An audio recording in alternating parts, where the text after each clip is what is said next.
Okay, so how do we use collective intelligence to define the problem that we're interested in?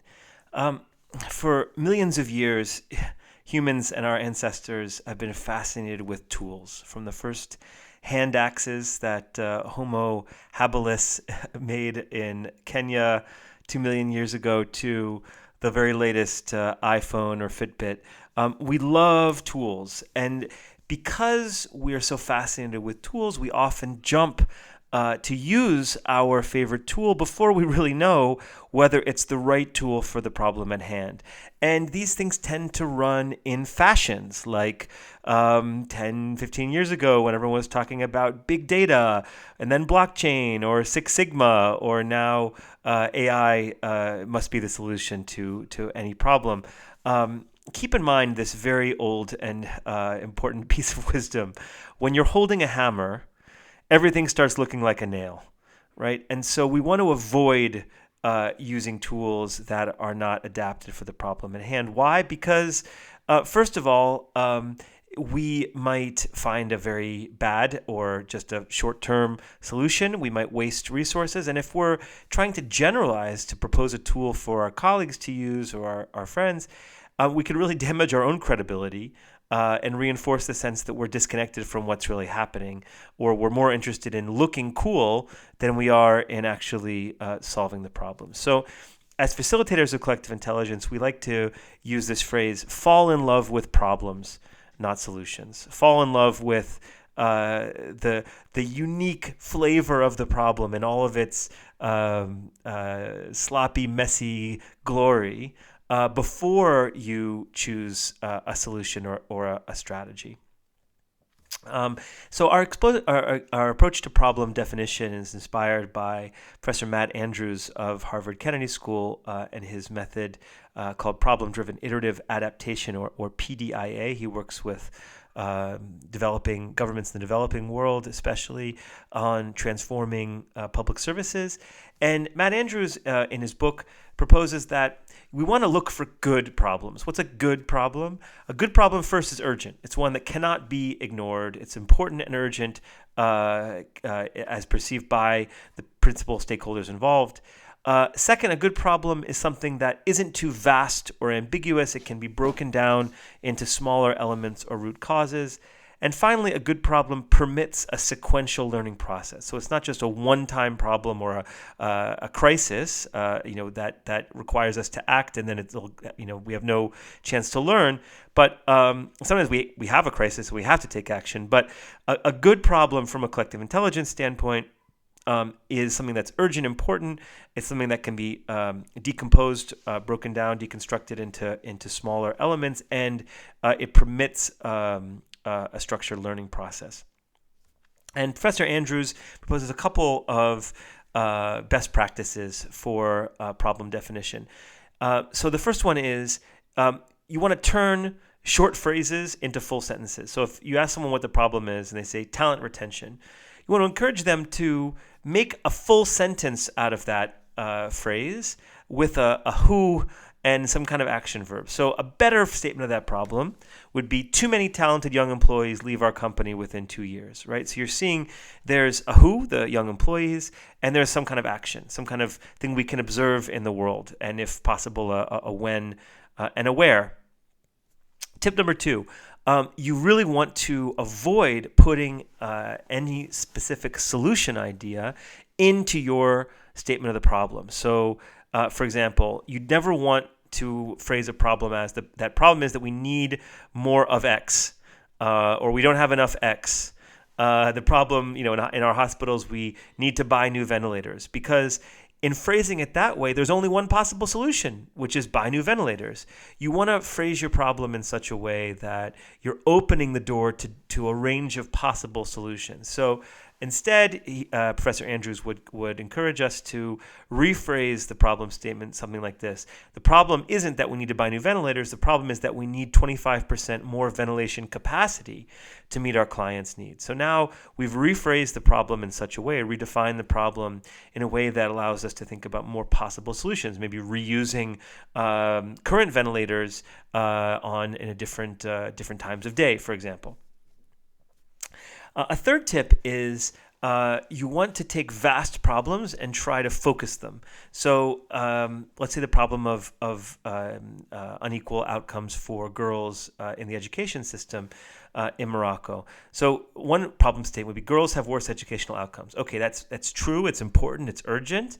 But we might benefit from focusing it on something more specific with a who and an action. So this could be many rural families in Morocco choose to not send their girls to school after a certain age. So now we can start seeing, okay, there's a moment of choice here. There's a specific actor, these families in Morocco, rural areas, and we can begin imagining a more detailed analysis of the problem.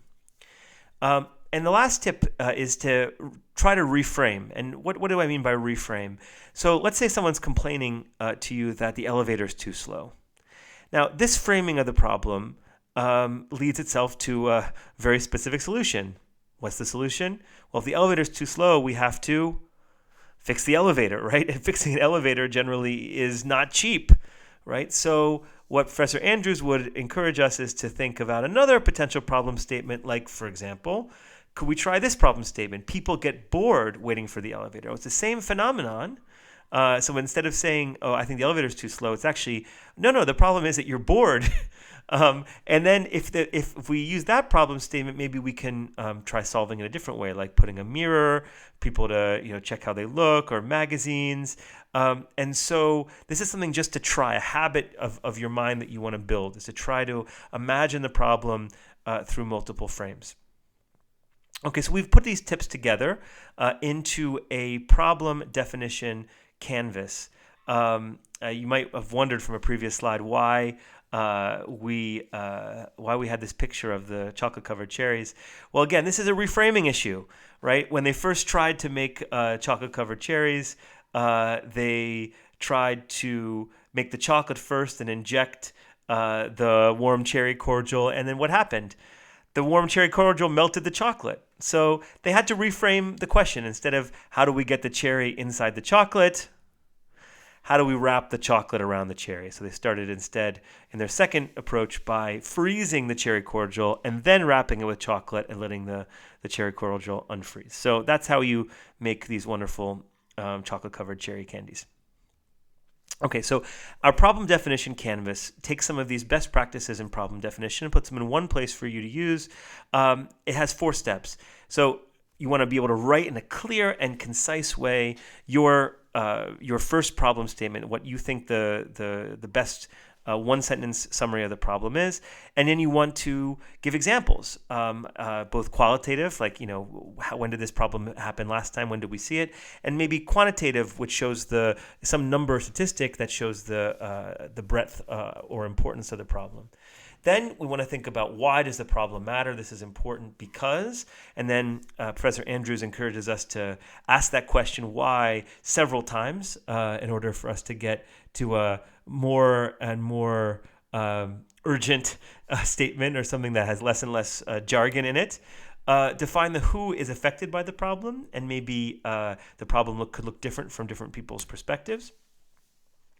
And then finally, and this is the link to deconstruction, we want to hypothesize, why is this happening? We start thinking about possible causes as a way of moving from the definition phase to deconstructing, to thinking about why it's happening. And once we can understand why it's happening, then we can start thinking about possible solutions. So you look at the canvas and you start with this first section. In one sentence, what is the problem? And then anecdotes, and then objective measures. So we might say, okay, the current problem is that HR has difficulty finding good young candidates when we open junior positions.